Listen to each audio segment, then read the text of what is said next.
Good day, Spiritual Squad. This is Richard of Guidance by Richard, and it's time for another chapter of Meeting at the Crossroads.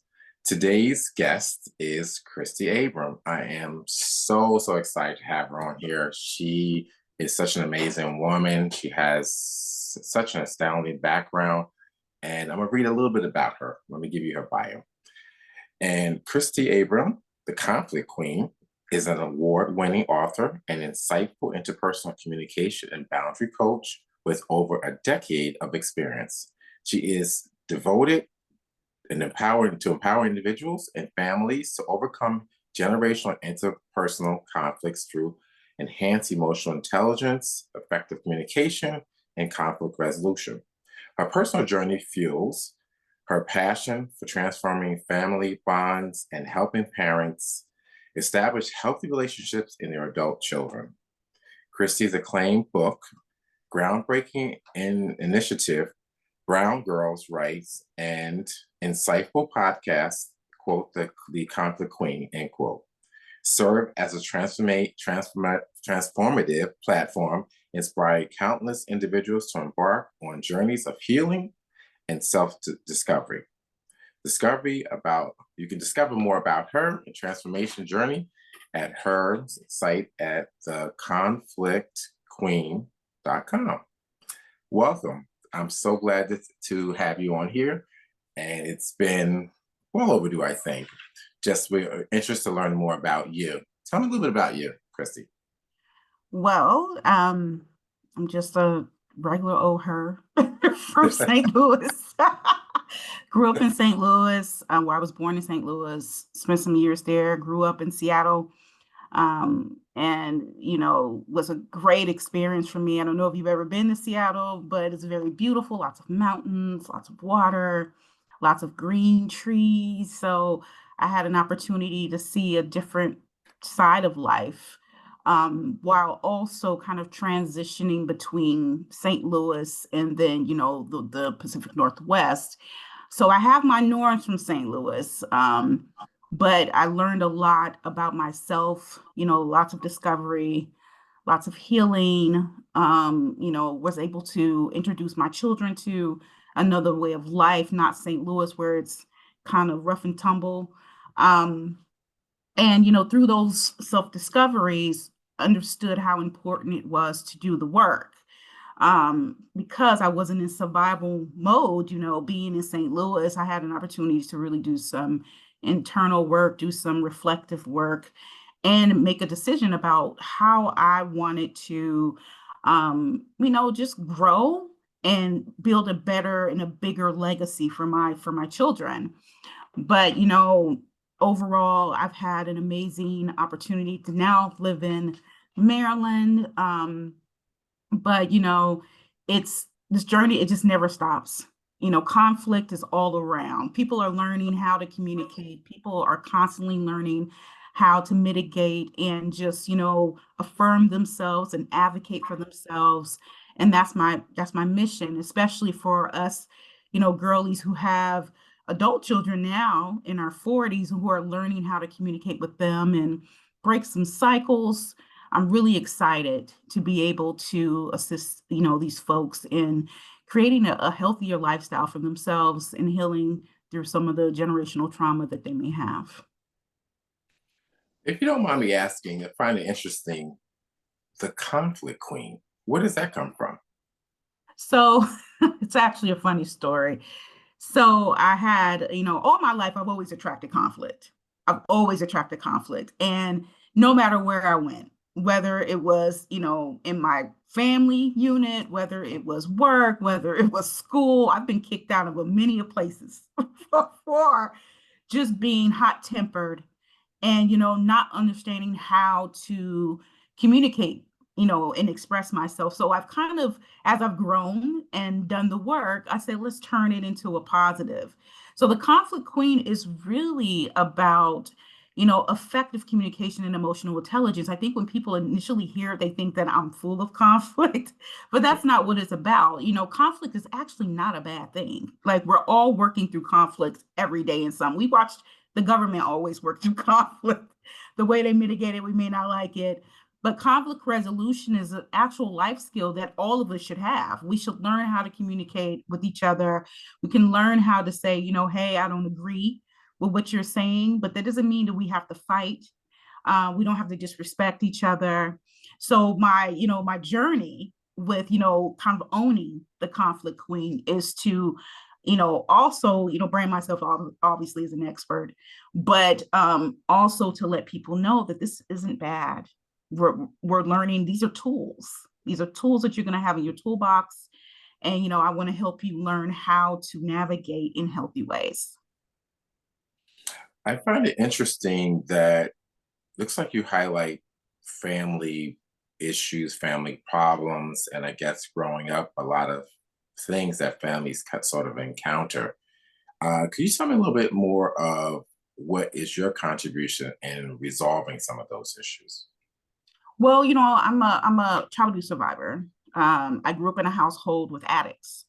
My mother was an alcoholic. My father was absent, but he was a drug addict. And there was also those dynamics in my house because I grew up in a multi-generational home in St. Louis with aunts and cousins and uncles and my mother and my grandparents. And I watched my uncles and my aunts struggle with drug addiction. I watched the fallout of that, how they impacted their children, whom I grew up with like siblings. And then also how it impacted me because my mother was absent and she was, an alcoholic. So, all of the things that I talk about when it comes to conflict, when it comes to healing, when it comes to generational trauma, are because of my own experiences. I'm not a therapist, but I've done enough work to understand how to navigate. I have grown children who I'm consistently learning how to break, you know, cycles with. I have to have accountability for myself. I have to learn how to communicate with them. I have to have a level of emotional intelligence. And it's not normal, even though to me it's my new norm. It's not normal for most people, especially those people who grow up in these environments. They may never learn how to advocate for themselves. They may never learn how to communicate effectively. They may never learn how to, resolve conflict in a healthy way. And we see this in the community every day, young people killing each other over somebody stepping on somebody's shoe or whatever the case may be. And it's because they don't have those interpersonal skills and that emotional intelligence to know how to navigate that healthy. And, it's happening in our homes every day. So, I'm bringing this experience of doing this work from being a little girl from St. Louis, growing up in a house full of addicts, growing up, being abused and neglected, to being the person that I am now, which is really an advocate for those people who, are unheard, unseen, but who want to learn how to live their life as best as they can. Wow. It sounds like you also have taken your learnings and really put it to illustration. So tell me a little bit about your books. Okay. I've written actually 5 books. There are 4 that are in publication now.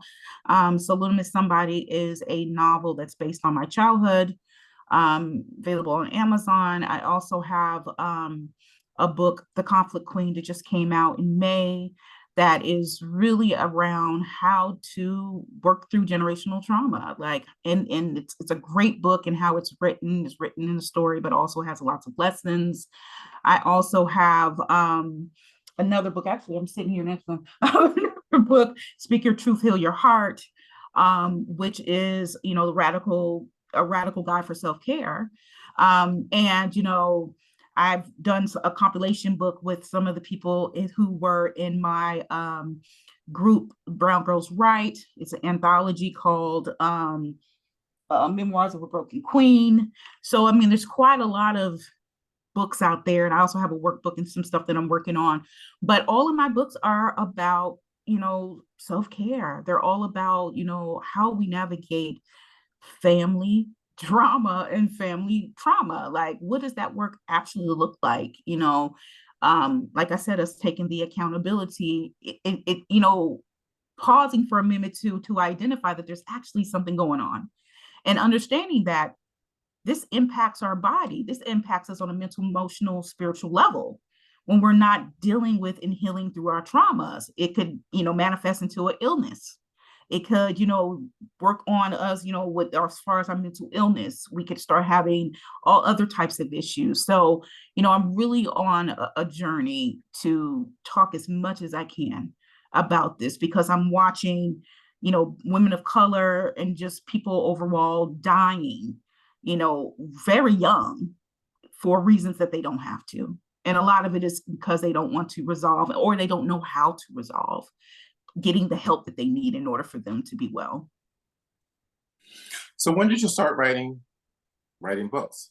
I started writing when I was 10, Wow. but Okay. I published my first book in 2015. But I had been writing, doing a lot of like writing around self-care, and writing a lot on different blogs, like lots of different blogs I was already writing. So I published my first book in 2015, and I've been going on ever since then. So your books, that sounds like they're in a sort of evolution because you have different stages of them. Is there something Mhm. that ties them all together? Is this the same topic, or have you discovered some parts that led to now write about it? How did you get to your next inspiration regarding books? So Little Miss Somebody is a novel, but it's very much about my life. So when I wrote, for instance, The Conflict Queen, the characters that are in that book are in, um, Little Miss is, they're both together. So what you watch is basically a transformation of the story. So now she's an adult, and she's, like, going to visit her family, and now there's just tools on how she's actually navigating that. But to answer your question, I mean, it's all an evolution. As I grow, my writing grows. As I get older, topics change. When I was, writing my books early on and just writing, my kids were younger, and I wasn't having some of the experiences that I'm having with them now. So this is why, because my kids are adults, I'm having another type of experience with them. And so I'm writing about that too. And I know that there's a lot of parents who are dealing with the same thing. So as I grow, my writing flourishes. And I'm sure as I get older, it's going to change some more because my experiences are going to change. But I try to write about things that folks can identify with, everyday people, because although I'm writing these books, I'm still an everyday person. And I try to lean into that because I want people to be able to really understand why this is important, and that there's help for them out there. So clearly it's some type of healing for you. What has it done for you? It's done a lot for me.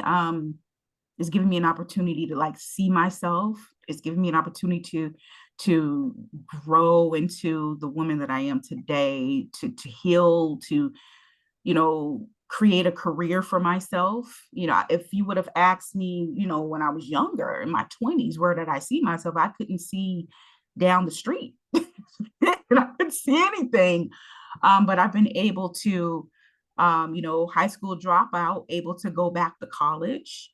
I've been able to, earn a master's degree. I've been able to open a business, do some contracting work with the government, just do amazing things that I never saw myself doing before. So I know that this healing process that I've gone through has increased my self-esteem. It has increased my ability to, see further and see bigger than that I've ever seen before. And also on the spiritual level, it's brought me closer to my guides, my God, and I mean you as my godfather. I mean, it's been so much that's happened over the last 5 years. I can't even begin to express how grateful I am to be in this place. I just thought of a very interesting question because of your background. So you have two factors. You were on the West Coast, Mhm. and now you're on the East Coast. You have your children that were younger versus being older. And so time could be a factor, location could be a factor. Can you think of any similarities, collectively, that would be regardless of those factors, or and or some differences around that because of space and time. You know what? In terms of space and time, I will say that the growth and the decisions that I've made have been more fruitful as I've done the work. I think it would have been fruitful no matter where I was. It just so happens that I ended up coming to the East Coast because I had an opportunity because my kids were grown. But I can see how moving to the East Coast from the West Coast, especially Pacific Northwest, has made me more independent. Because I don't know if you know a lot about Washington, it's very liberal. And it's almost like they spoon feed the people who live there. It's like an abundance of like everything there when it comes to social services, whatever. They're always giving out handouts. Here, I've had to be a little bit more strategic and more tactical about my approach to things. And then, just making sure that I'm put in the right places financially for me to blossom. So yeah, I've found that I've had to navigate a little differently here, but it's been in a good way. I mean, I feel like because I live on the East Coast, I can pretty much live wherever. I'm like, if I can live here, it's kind of like people who are from New York. If I live in New York, I can live anywhere. And I do feel like being, in Maryland has given me that kind of adaptability to be a little bit more flexible and a little more tactical about how I do things. So it seems also, if I'm hearing you correctly, you kind of did these decisions independently. And I would think that'd be a little bit fearful and even kind of depending on you to kind of have to have this movement. Do Mm, you think through this journey that you've either had fears, and if you had, how did you overcome them? If there's doubt, some of those mm, thoughts around being this independent, sounds like you did a lot of this by yourself. I didn't. I mean, I had to pull the trigger, but I didn't do it independently because I had, my spiritual squad that was behind me. I had, I had, my godmother at the time. I had friends and other people who were encouraging me to make a move for the betterment. Like there were some things that I needed to shift from living in Washington, and it was scary. It was scary. I was like, I don't know if I can do it. All of those things, all the doubt that you can think about, I had before moving out here, but I pushed through it. And now I've been here for 3 years. So there's always fear. I have fear about when I write books. What is my family going to say? Because a lot of the characters that are in my book are based off of family members. So what are they going to say? Are they going to be mad? I mean, I have, obviously fears about what my future is going to look like. But one of the things that I've learned to do is just to lean into it. Just lean into it because I also realize as a spiritual person that the more that I fear, the more I'm going to manifest the things that I don't want. Wow. So I try to lean into it and to say, okay, I'm afraid. Why am I afraid? It's like my inner child. What is it? Why don't I feel safe? And then that's the part of it I feel like I need to go nurture. And that's what I do, whether that means I need to, talk and pray or meditate or talk to my guides or whatever it is that I call my godparents, whatever I need to do, that's what I do in order for me to lean into it because I acknowledge that there's something bigger. And if I allow fear to stop me, I will never make it to what my destiny is. That sounds so inspirational. I really, really appreciate that. Let me ask you, sounds you have a pretty diverse books and background. Tell me a little bit of some of your products and services that you offer.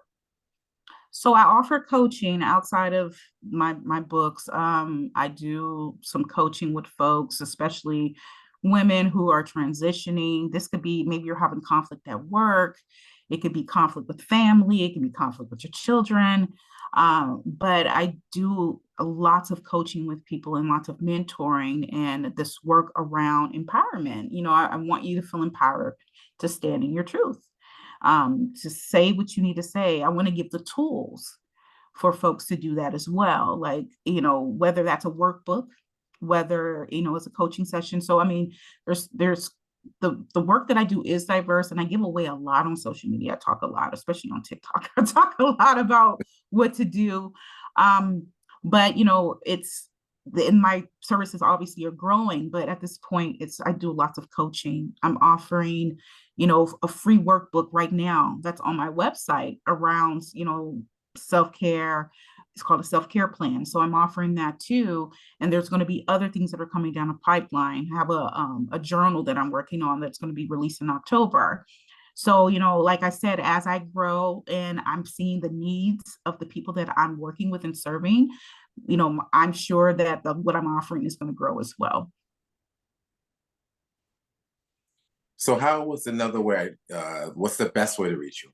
Sounds like you have a whole diversified, obviously, website. I want to plug that in for you too. Yeah. If you restate that so people can know how to reach you. Yes. So my website is theconflictqueen.co. .co. I'm on TikTok. You can find me there. I have a Facebook, and I also have an Instagram. So, and all of those are the Conflict Queen.